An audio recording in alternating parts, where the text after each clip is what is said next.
Okay, this month we are looking at the property tree library from Boost, and we're going to use that to manage configuration settings. Eventually, your application gets complicated enough, you have a bunch of little configuration options. You're generally going to store those off in some kind of settings file. You may need to update that settings file with new values, either from running or because they specified a command line argument, you need to record the new setting in the file. So we'll use Boost.PropertyTree to read in either a Windows style INI file or a JSON file and show how to read the contents of that file into a property tree. The property tree will be marshaled into an application specific data structure. We'll take a look at that because I think it's more common that you're not going to be using the property tree directly. In an existing application, you've got your own structure for storing your settings. You need to marshal the property tree in and out. Of course, if you're writing an application from scratch and you want to use property tree, you can just use the property tree directly. Okay, so we don't need this anymore, so we can close that. The documentation, as usual for Boost libraries, is out on their website. And so right here in this first section, what is property tree? Now, in what we're going to do, we're only going to have one level of settings. An INI file is not hierarchical. It is, well, you can think of it as having one level of hierarchy, an INI file having named sections, and then each section contains name value pairs. And an INI file doesn't impose any kind of type system on the values, so they're essentially all treated as strings.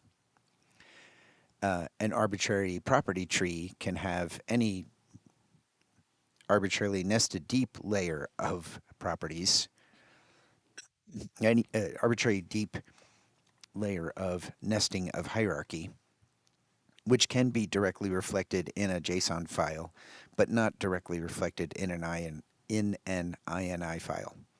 So we're going to only look at, kind of a two-level hierarchy, the idea of like sections that have names, and then within the sections there are name value pairs. And intrinsically, property tree stores everything inside its data structure as the values are stored as strings. Now there's a mechanism which we'll look at where you can ask the property tree to interpret the string value as some other data type, and it will marshal the string in and out of that data type. We'll see what that looks like in some code. Okay, so we're going to use VC package to get property tree as a library. I happen to also be using program options for my little tool that's going to let you set configuration settings from the command line. I'm going to use Google Test for my unit test framework. I also happen to be using a C++ 11 implementation of span. This is called TCB span. There is span in the standard library, but I believe it's either C++ 23 or 26. But just because it shows up as a part of the standard library in a later version of the C++ standard doesn't mean that it requires that level of C++ as a language in order to implement that feature. It's just a matter of it showing up in the standard library. So I'm going to use TCB span as in this code. I'm using C++ 17, so that gives me access to a span class. You'll see why I'm using that in a second. It's an implementation detail. It's not part of my so-called public API. So again, I'm just using VC package to get property tree and whatever property tree depends on. And these other libraries are just there because it's either a dependency of my tests or a dependency of my implementation or a dependency of my little command line tool. In fact, speaking of which, let's bring this window over here, the Solution Explorer. So I've got a little command line tool, I've got unit tests, and I've got a single library that I've called settings.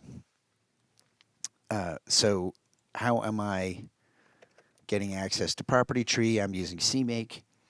So find package on the using the property underscore tree component for Boost for the Boost package, and I'm requiring that packaged with that component to be present. Here is, oops, I'm always doing that, using the wrong modifier key. I'm also looking for TCB span, and my settings library is going to depend on property tree and TCB span as an implementation detail. Now, I have written two different ways of reading and writing the settings. One way is using a kind of a generic data structure, so like maps and vectors and a std variant to hold the configuration value. And that's what I was initially thinking I would use as the natural data structure for these settings, and I found actually it was kind of cumbersome. So I did the whole same thing using a custom data structure.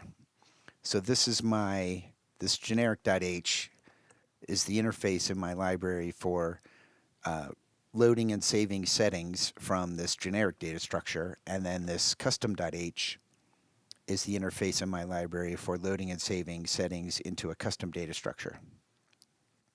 So what kind of data are we talking about in terms of like what would the configuration settings look like that I'm going to manipulate? So here's a sample INI file that I'm using in my unit tests. And here we see the idea that there's these named sections and they have name value pairs. An INI file can also contain comments. Comments begin with a semicolon and continue to the end of the line. So in this case, the entire line is a comment. But I believe the comments can also appear on the value lines. So anything from semicolon to the end would be a comment. And blank lines are allowed. They're not required between sections. The section names are inside these square brackets. Blank lines are not required between sections, but typically in INI files there is a blank line separating sections just so you can make it a little bit more readable. I have a similar similar JSON file generated from my settings where, and in this choice of JSON data structure was arbitrary. I chose to make the sections be keys inside a top-level object, and then the values within the section are another object with, so the section name is a key, and the value associated with the section name is another object where there are key value pairs that indicate the individual settings within that section. And what I did actually, I used GitHub Copilot to create some CMake that defines a bunch of variables that contain my the values of my test settings, and then I generate that INI and that JSON file from a template that substitutes in the values of these variables, and I also generate a header file that has the names of my test values that I'm going to use in my tests. So here's the name of the app name setting, this is the value, and then that value gets put into a template. We can look, in fact, let's look at the template. So here's the template for the INI file, and using configure file from CMake, I'm able to substitute in the value of those CMake variables into this file and generate that at test time. And what that means is in my tests, let's take a look. Generic INI tests. So when I am validating the configuration settings that were read in, I'm referring to the setting value symbolically. So everything's all wired together, and I'm not in danger that if I change the actual test data value that my test will get out of date with respect to the new value. The value is not important. What's important is that whatever the configured app name was, that I'm able to fetch it out of the settings that I read out of the file. So here you can kind of see my what my generic data structure looks like. Looking at the way that I'm pulling the pieces out here, I've got this settings that gets returned is a vector. I'm using the check to access at member function to get at the vector. It's a vector of sections. And then within the section, I am pulling things out of the values map by key name. And then the value in the map is a variant. So I'm using stood get free function to extract the appropriate value. It's maybe easier if we take a look at the actual definition of this structure. So this is my generic.h header. So settings is a vector of sections. A section is a name for the section and a map of string to value. And a value is a stood variant of either int, double, or stood string. And I have load and save methods inside in a corresponding namespace. So settings generic INI load loads an INI file and returns a settings object. And then this save function takes a settings object, and a path and writes out the settings to that path. And it's the same for JSON. It's just in a different nested namespace. And for the custom API, it's very similar in terms of load and save methods, or functions rather, that are inside their corresponding namespaces to load and save an INI or load and save JSON file. But now, instead of generic data structures like vector, map, variant, I'm using explicit structs. So I've created a struct for each of these sections. So there's a struct called general for the general section, a struct called display for the display section, and so on. And within those structs, the different configuration settings are just members, and they have the corresponding type that's expected. So unlike the generic structure, instead of having to fuss around with the stood variant for all the different data types that my configured values could be, here it's already converted to that type as the member of the struct. So if we look at reading a custom INI, I'm still using that configured symbolic name for the test data values, but I don't have to do anything fancy to snatch out the value out of my custom setting structure. You just access the appropriate nested member to get straight at the data. So how does this implemented in terms of Boost.PropertyTree? So just a comment here. So in my generic header, I am only referencing the standard file, the standard library headers that I need to get the data types for my arguments and for the members of my setting structure. And in the custom.h, I only need to reference string and file system. So although I'm using Boost.PropertyTree to implement this functionality, Boost.PropertyTree itself is not exposed to any clients of my settings library, which I think, unless you're writing an application from scratch, I think that's pretty normal. That you probably, you have your own custom code or whatever, another library that you're using to read in settings, and you've got a custom data structure. I think is more likely for what you're going to be storing your settings values in an existing code base. So one of the things people don't like about Boost is how like you include one Boost header and then like suddenly like hundreds of other headers get included.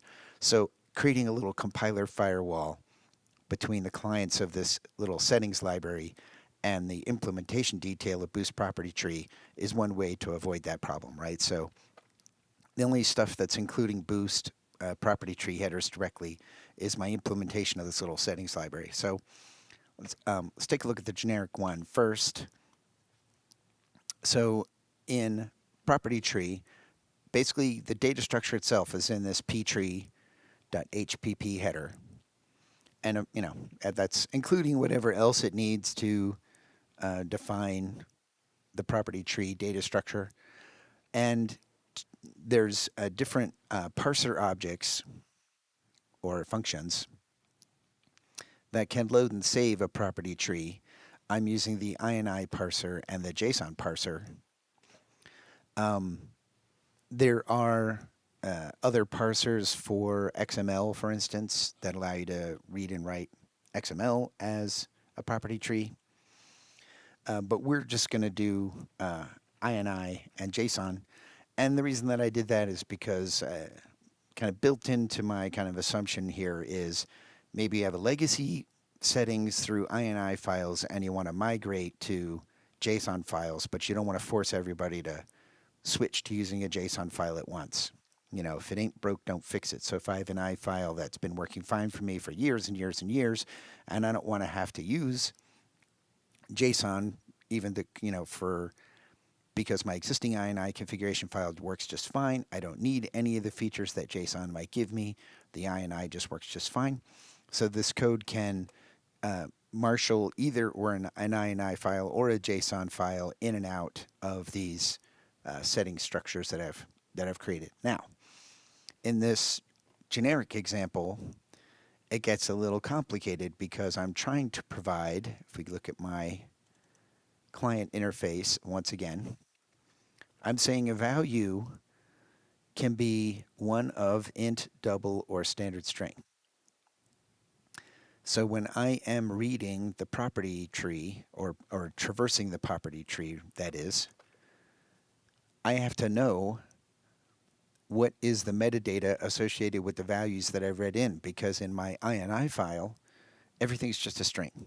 So it's name value pairs, and the name is a string, and the value is a string. I have to know what data type I need to marshal that string into. So again, this is an internal implementation detail to my little generic data structure variation. I've got a strict enum that says what the type of the values are. And then for every settings name, so the name of every configuration setting within a section is associated with some type. And then the metadata for a section is the section has a name, and then there's a fixed array of metadata for values. And that's where I'm using this TCB span, so I can just create plain old arrays, and then the span gives me a way to treat an array like a standard container with a begin, an end, a size, and empty methods, and so on. So span doesn't own the data, but it is a view into the data, but it gives you a view into the data that makes the view look like a standard container, so you can use standard algorithms, which we'll see in a second. So I've got these fixed length arrays, and the arrays are const expr, so this is constant metadata that doesn't ever change at runtime, where each member of the array is one of these value descriptions that gives the metadata for a value within a section. So the name of the value, in this case, application name, and that is just a plain constant C style string literal, and whatever the associated data type is for that value. And then for a section, it has a name for the section, and it has a span of metadata for the values within that section. So there's the general section, the display section, the user section, and the advanced section. And then once I've got all my sections together, the metadata for the entire set of configuration settings is an array of sections, an array of this section metadata, and my entire settings is a span of that sections array. So it turned out that the only difference between the INI code and the JSON code was the loading and the saving that you do through these parsers provided by property tree library. So once I had a property tree, traversing the property tree itself and producing a settings object was a matter of looping over the sections in the property tree. This turns to be a property tree. It's a hierarchy of name values. So the when we iterate over the property tree itself, we get a pair, essentially. You think of it like a stood map kind of pair. So the first element of the pair is the name of the section. And the second element of the pair is all the children items that are in that section. So the first thing we're going to do is search the metadata for all of our settings to find the corresponding metadata for the section based on the section's name, which we got out of this first item of this pair that we got from iterating the property tree. And then we're going to iterate over all the values in the section. And then for each of those values, we're going to do a similar find if to locate the metadata for that value. The key corresponding, again, when we iterate through the values associated with the section, they're also name value pairs. So the key of the setting in the section is the first item of this pair, and the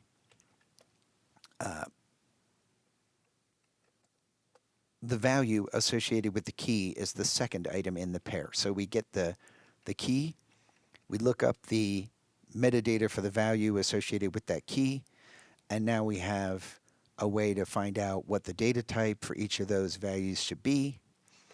So we can stick into our generic data structure an extracted item of the right type associated with that key. And what we're doing is using this property tree get value template. It is a member function that is a template member function. So it is a template member function, and the argument to the template tells property tree the type of value we want to extract. Because remember, property tree is just associating everything as name value pairs where both the name and the value are strings. So if we want to marshal that string into another data type, we use this get value function with a template argument being the type we want extracted. If we drill into this with F12, you can see it's,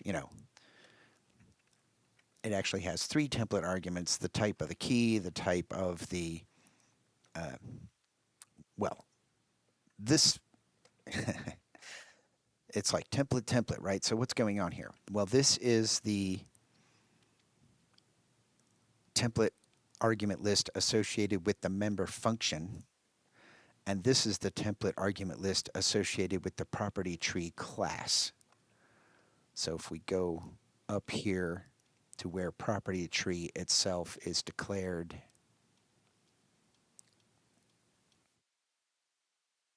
just way up here, we see that this template class K, class D, class C, those are the template arguments to this basic property tree class. And then we're down here inside, it's probably easier if we go back here and then drill in again. So this is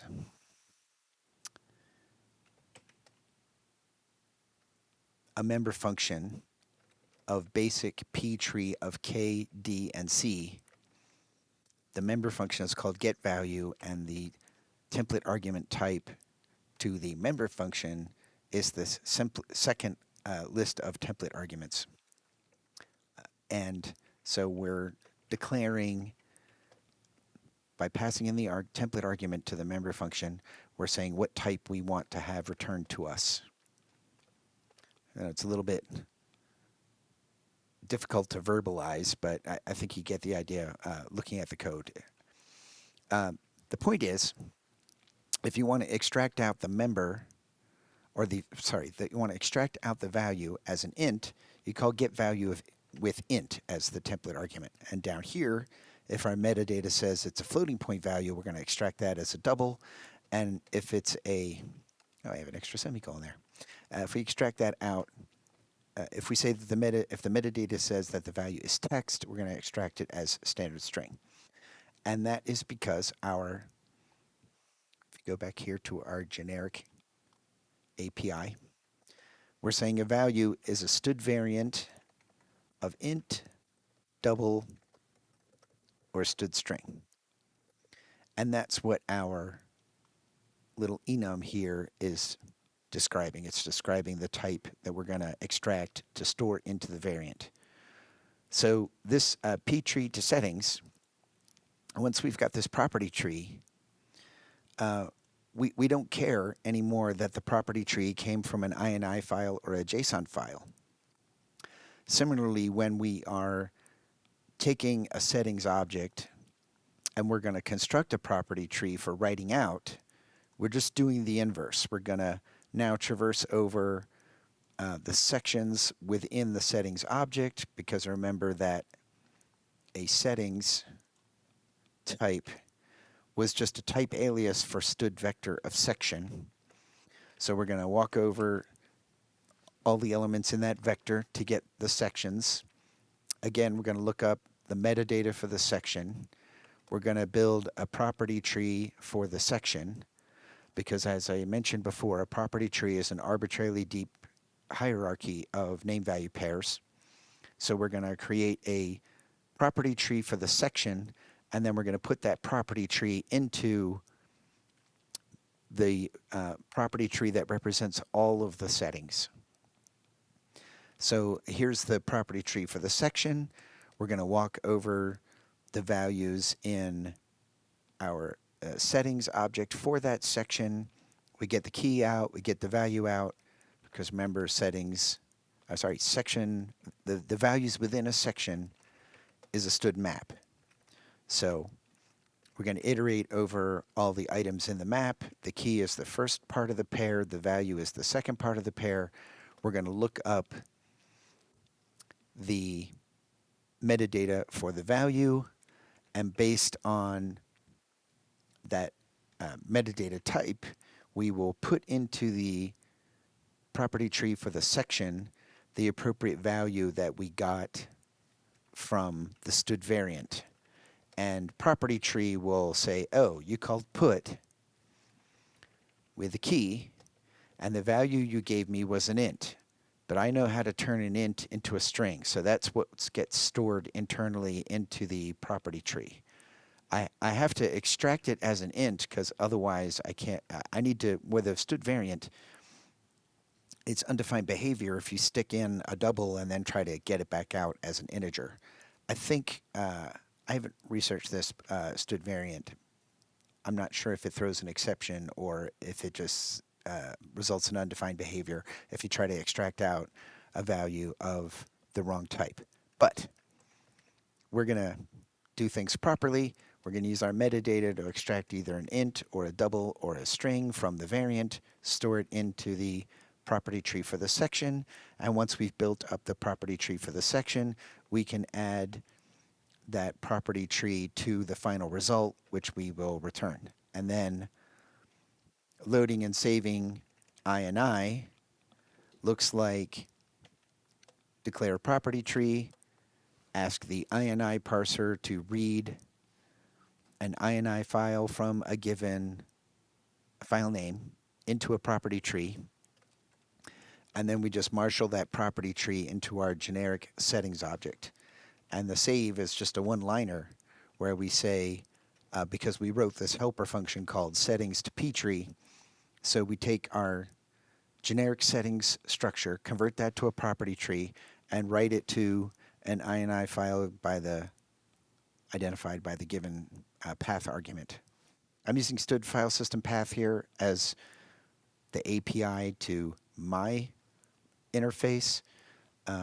My clients of my library use std file system path to specify input and output file names. The Boost.PropertyTree library takes those as std strings, so I convert the path to a string.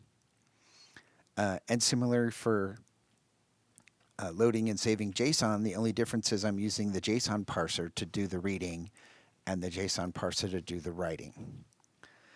If we look at the corresponding implementation of the custom data structure, so I'm not using a generic data structure. I'm using these custom structs that define the individual members of my settings. It's very similar. I have a ptree to settings function again, and this time I have to basically do a bunch of string compares to identify the different members. And I am, in this case, we're turning a property tree into our custom settings structure. And I could have done the metadata thing here again, but I don't think it would be as clear. The reason is that because I have to stick the result into a specific field of a specific struct, it doesn't seem useful to try to fetch metadata for this structure only to only ever use one type when I call get value on the property tree. So in this case, it's more just it's a bit of a annoying, kind of quasi-repetitive structure in the sense I have to test every single structure name, every single settings name. I guess you could have generalized it using, field offsets. So using there's an offset of macro that appears in the standard library. I could have used that, but I didn't. I'm not a fan of that offset of macro. Not a fan of macros in general. So instead of doing, metadata that had pointers to the individual fields within this big struct, we're using the offset of to get to the right offset from the beginning of the struct. I just thought it was clearer to assign the structure members directly, having fetched the appropriate value out of the property tree as the appropriate type. And I covered my implementation with tests, so if I wanted to refactor it to use some kind of, if I didn't like this big cascade of name value stuff and I wanted to do it more, declarative, metadata driven, I could do that. Similarly, when I'm doing the reverse, when I'm taking a settings object and converting it to a property tree, here there's no looping at all. It's just straightforward.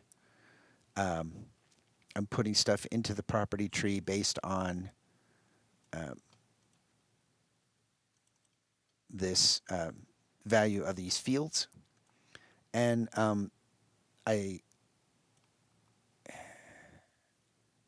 it ends up being the same when I write out. Here I did kind of a little trick where I said put general.application name instead of making subtrees for this. Would that work? It may be that I can't. It may be that when I write out this property tree that I'm not able to read it back in here. I didn't actually test round tripping it that way. So this might be a mistake. I might need to make the nested property trees here. I tested reading and writing them individually, but I didn't write a test to round trip the things by loading them, changing them, writing them, and then loading it again. Probably should have done that. But at any rate, this is often a trick you see people doing, especially with an INI file style representation. If you want more than one level of hierarchy, you just start using your own convention for key names to put the hierarchy, cook the hierarchy into the key name that goes into the key value pairs inside a section. At any rate, so this might be slightly buggy with respect to what I'm doing here in terms of loading, but it's essentially the same. These load and save functions, again, just end up using the appropriate parser to load and save the files of the appropriate type, and the only thing that's different between the generic implementation and the custom implementation are these two functions, ptree to settings and settings to ptree. Now, that's all fine and dandy. How well does this work in practice? Well, one downside of the property tree intrinsically storing everything as a string is that when you write out, let's go over to my build directory here so you can see the test output.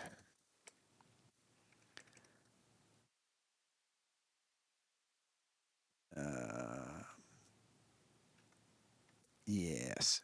So, one unfortunate, well, let's look at the INI one first. Let's look at custom.ini. So this is the INI file that I wrote from my test data. And what you notice first off is that compared to my input test file, the comments got stripped and the blank lines have been stripped between sections. Otherwise, everything was preserved because an INI file is intrinsically name value pairs where the names and the values are strings. So there was no loss of information, shall we say. But if we look at the JSON, we notice that even though in my custom data structure and in my metadata, I said that the type of the debug setting was an int, when the property tree was serialized back out to JSON, there was no way to communicate that to property tree, so property tree writes everything back out as strings. So my data type got converted from an int to a string. My, oops, wrong shortcut. Let's go over here. My input JSON can represent booleans, strings, and numbers directly. It also has the idea of a null value that it can represent directly. So here in my input JSON file, I had the debug value as 0, so it was an integer. But when property tree wrote it back out as a JSON file, it wrote it back out as a string. And in my reading of the documentation, this is just intrinsically a limitation of the JSON parser that everything gets converted to a string on output. So, I suppose you could do a pull request or something where, you have a variation of the JSON parser that accepts, metadata or something in the property tree. And I mean, the property tree is just an arbitrarily nested tree of name value pairs, right? So we could put extra metadata describing the data types of the values to be written into the JSON file. We could put that into the property tree, or we could supply it as a second property tree to the JSON parser to give it information about the types of the values that it should be writing out. But that's not the API as it exists right now. So that's one downside of writing out these JSON files is it read them okay because it was able to marshal those numbers into strings. But when I wrote them, it just wrote them as strings. So that might be a downside there. And for my INI file, stripping of the comments might be an unacceptable loss of information. Maybe, certainly customers don't like it if they add comments to a configuration file and then somehow they get stripped because they put those comments in there for a reason. So that's a little bit of a downside to using property tree. Um, your choice, your alternatives are using some other library to read INI files and another library to use JSON files and write custom code that does the marshaling in and out. You'd write,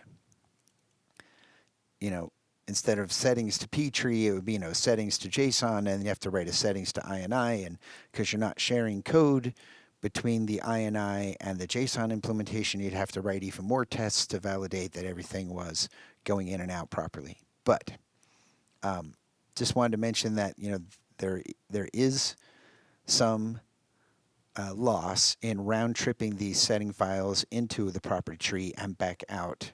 In the INI file case, the comments got lost and the blank lines got lost. In the JSON case, the type of the values got lost and everything got turned into strings. And if you're okay with that, then it can be, as we saw in my code, I can read this in to a property tree, and then when I get it out of the property tree into my custom structure or into my generic structure with associated metadata, I convert that from a string back into an int. So in the end, my program sees an int. But it might be a deal breaker for you depending on how generic your settings are. So my little sample program that I wrote, I used Boost program options to let you specify whether you were going to do round tripping a generic file, round tripping through the generic data structure or round tripping through the custom structure, whether you're going to round trip from an INI file or a JSON file, and then I gave command line options for letting you specify the new value at one of the configuration settings. In my little sample here, I only implemented the general section settings. So if you try to round trip any of the other settings, no changes will be made. And you can see here that with my generic data structure, I had to do a little extra bit of work to find the corresponding section in my vector of sections corresponding to the name that I wanted. And if I find it in that vector, then I can return it so that I could say get the general section, and then for the values in the general section, the value associated with this key gets the value that was specified on the command line. This variable maps thing is a data structure that is filled in by the program options parser. And again, the only difference between these INI and JSON paths is that I am calling the JSON load function and the INI load function that I wrote and the INI save function that I wrote. Otherwise, the updating of the settings, is the same. So again, what the way that I've implemented this, whether it's the generic settings structure that I've created or the struct of structs, custom settings type that I've created, the loading and the saving is the only thing that cares whether it's JSON or INI, and then the rest of the code is the same. So we can run this. Let's just make sure that it's built because I think I touched a file. Okay, so if we run that, let's get a shell over here.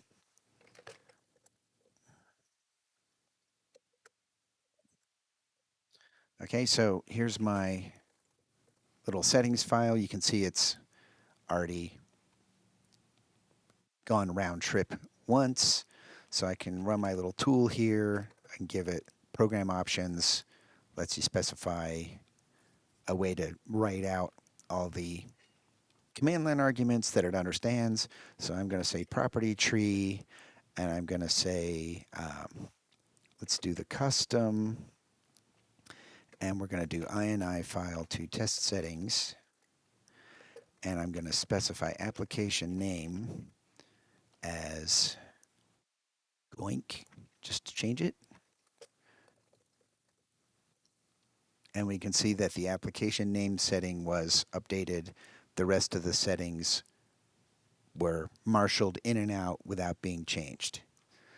So that's a look at Boost Property Tree, and this is a limited use case because obviously we didn't exploit the full hierarchical nature of Property Tree. But I will mention that if all you care about is INI files within Boost, and I didn't realize this until I was playing around with Boost Program Options, but Boost Program Options also has a way of letting you load program options from an INI file. It doesn't provide any mechanism for saving an INI file. So if all you need to do is read an INI file in order to load some settings and you don't care about JSON or you don't care about any of the other features provided by Boost Property Tree, maybe program options might be a good substitute. I didn't try that. I didn't implement loading an INI file using Boost program options. As I say, I only learned that when I was just using it to get this machinery in place because I didn't want to write all this argument parsing and fuss around with that. So that is Boost Property Tree. I will mention Boost Property Tree is one of the older libraries in Boost. It arose as a recognized common need that, well, it was created as part of creating another library. I'm not sure off the top of my head which library that was in Boost, but it was recognized that, like, hey, loading and saving this, arbitrary hierarchy of name value pairs, that could be useful in more contexts than just the implementation of this other Boost library. So Boost Property Tree itself was extracted and made a separate library. And although it's been around for a while, it does have a current maintainer. The master repository for Boost Property Tree is on GitHub, like all the other Boost libraries are now. And it's because it's been around for a long time, it's not likely that you're going to encounter any bugs in it. It's been well tested. The one thing that has been asked for that is not available is a YAML parser for Boost Property Tree. But if that was something that you really needed, I think because Boost is all open source, obviously, you could take one of the existing parser implementations and work up a YAML parser. I think there might even be an open pull request with a submission for a YAML parser. But YAML is a kind of another config file format that's pretty popular these days. I'm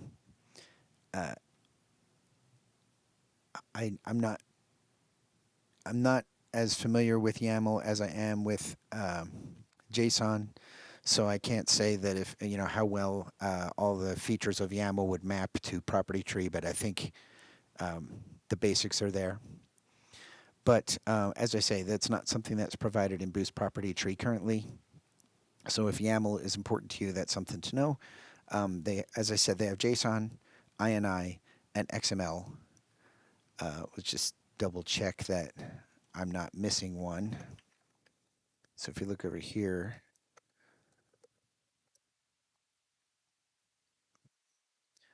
XML, JSON, INI. Oh, there's also this info format, which I think is bespoke format native to Boost Property Tree. So there you have it. It's pretty simple to, my particular use case was I've got this legacy INI file, and I needed to load those settings out of that INI file, and that's why I looked at Boost Property Tree. I think it's pretty straightforward for that and a good fit. It could replace some kind of bespoke legacy C code that I've got That code that I have is not busted, so it doesn't need to be replaced. But my intention is that I'd at some point like to move away from INI files and over to JSON configuration files. And this looks to be a way that I could bridge that change in file formats without losing compatibility and having to write the same code twice, which is what we saw in either the generic API that I created or the custom API that I created, that really it was a single function that marshaled the property tree in and out of my application data structure, and the reading and writing of the different formats was just a matter of providing a function that called the right property tree function to do that. Okay, so that's all we have for this month, and thanks for checking us out.